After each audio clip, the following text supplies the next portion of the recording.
I'm going to be reading the first 4 chapters out of the first book in the Welcome to Wonderland series called Home Sweet Motel, written by Chris Grabenstein. Home Sweet Motel.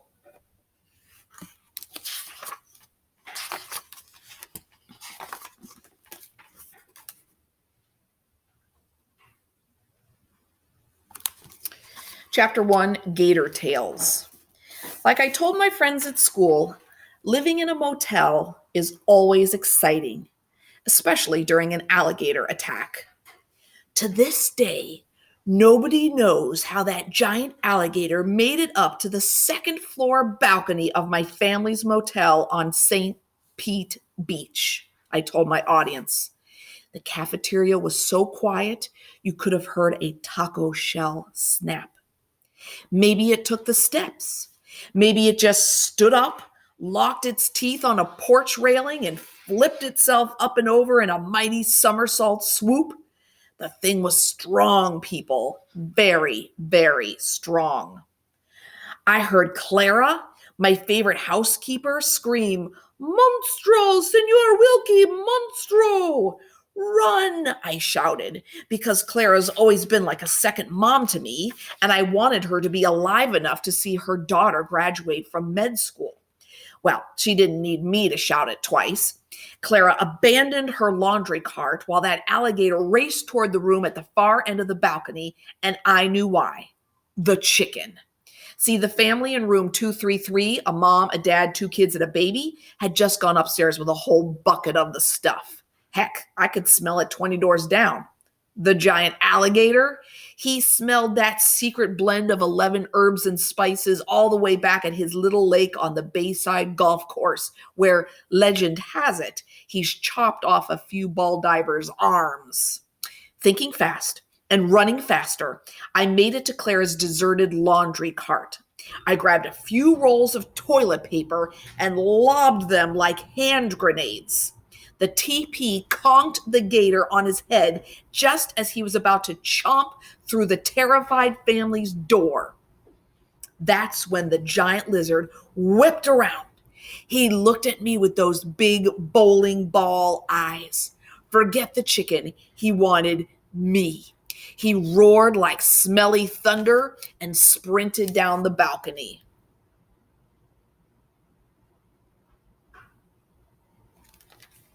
I just grinned because the gator was doing exactly what I wanted him to do. While he barreled ahead on stubby legs, I braced my feet on the bumper of the laundry cart. I lashed several towels together to create a long terry cloth lasso. I twirled it over my head. I waited for my moment. When the gator was 5, maybe 6 feet away, I flung out my towel rope, aiming for his wide open mouth. He clamped down. I tugged back. My lasso locked on a jagged tooth. "Hey-ya!" I shouted. "Giddy up!" The monster took off. What happened next, you wonder? Well, I rode that crazy laundry cart all the way back to that crazy alligator's golf course where I sent the gator scurrying down into its water hazard. "And stay away from our motel," I hollered. And I guess that gator listened, because he's never dared return. When I finished, everyone applauded, even Miss Nagler, the teacher on cafeteria duty. She raised her hand to ask a question. "Yes, ma'am?" "How'd you and the alligator get down from the second floor?" I winked. "One step at a time, Miss Nagler, one step at a time." She and everybody else laughed. Yep. Everybody at Ponce de Leon Middle School loves a good P.T. Wilkie story. Except, of course, Mr. Frumkis. He came into the cafeteria just in time to hear my big finish. And like always, he wasn't smiling. So we have a little comic here, and it says, "Wow, that boy sure is brave. I hear he saved an entire family. And their bucket of chicken, too." Chapter 2, Truth and Consequences. "Mr. Wilkie?" Mr. Frumkes had his hand on his hips and his eyes on me. "Lunch is over." Right on cue, The bell signaling the end of lunch period started clanging. I have another little comic. Fact, alligators cannot run fast for long distances. They are cold-blooded and therefore quickly deplete their energy reserves. The alligator in your story could not have transported you to a golf course 2 miles away.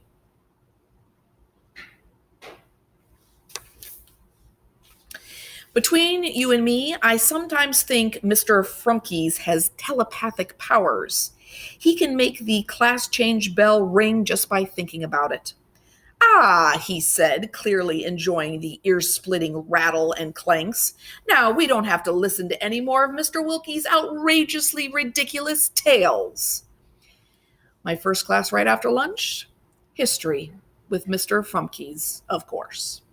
He paced back and forth at the front of the room with his hands clasped behind his back. Facts are important, boys and girls, he said. They lead us to the truth.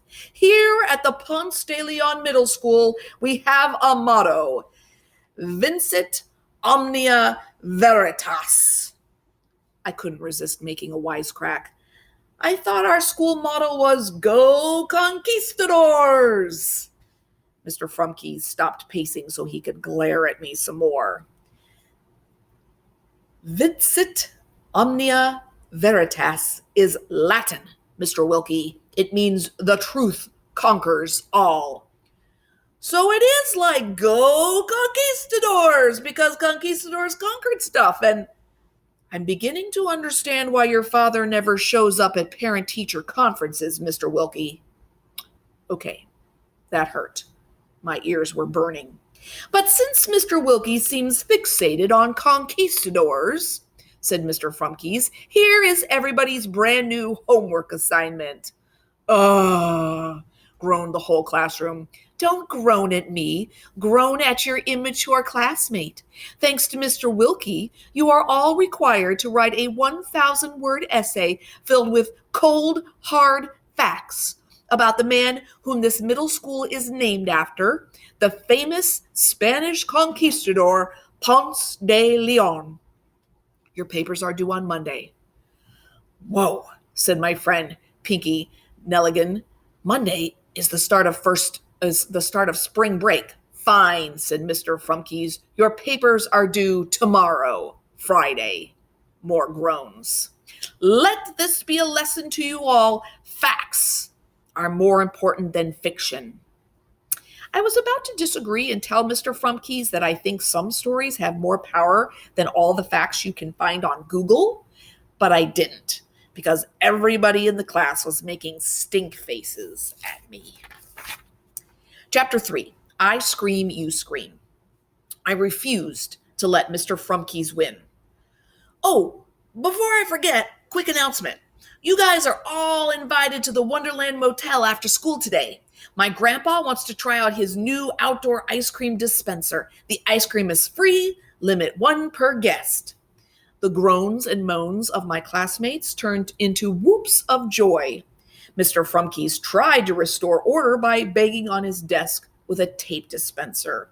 We're here to discuss history, Mr. Wilkie, not free ice cream. But everybody loves free ice cream. That's just a cold, hard fact.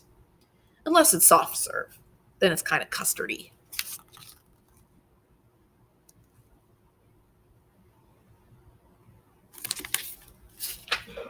Chapter 4. Welcome to Wonderland. The Wonderland, the motel my family owns and operates on St. Pete Beach, used to be called Walt Wilkie's Wonder World. It was a resort and small-time amusement park my grandfather opened back in October 1970, exactly 1 year before that other Walt opened Disney World over in Orlando. We had a very good year, PT. Grandpa always tells me, a very good year. Now the Wonderland is just a motel with a lot of wacky decorations and tons of incredible stories, but not too many paying customers.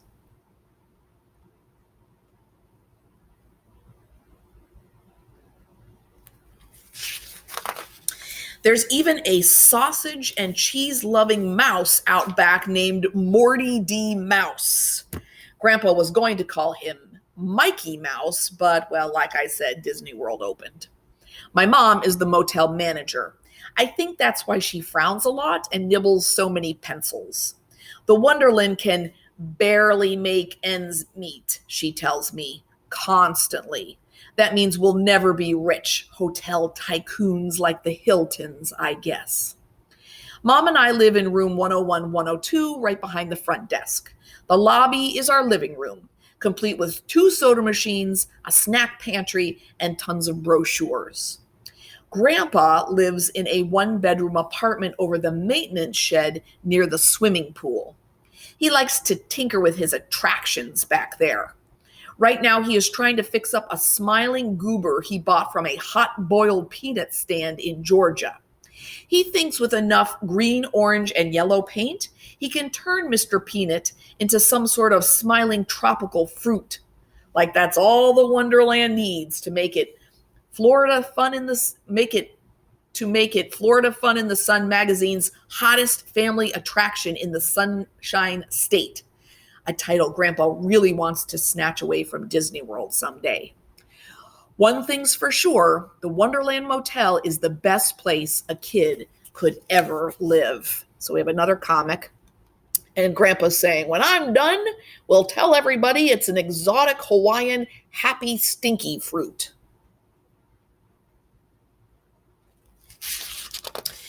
There's daily maid service.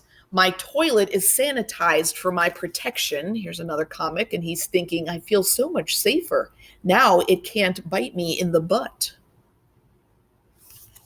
We have more ice than Antarctica, plus free cable and HBO. Also, if you know how to bump the glass just right, you can score 2 bags of chips every time you buy one from the vending machine.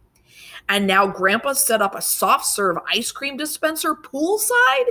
Yep, the Wonderland is kid heaven.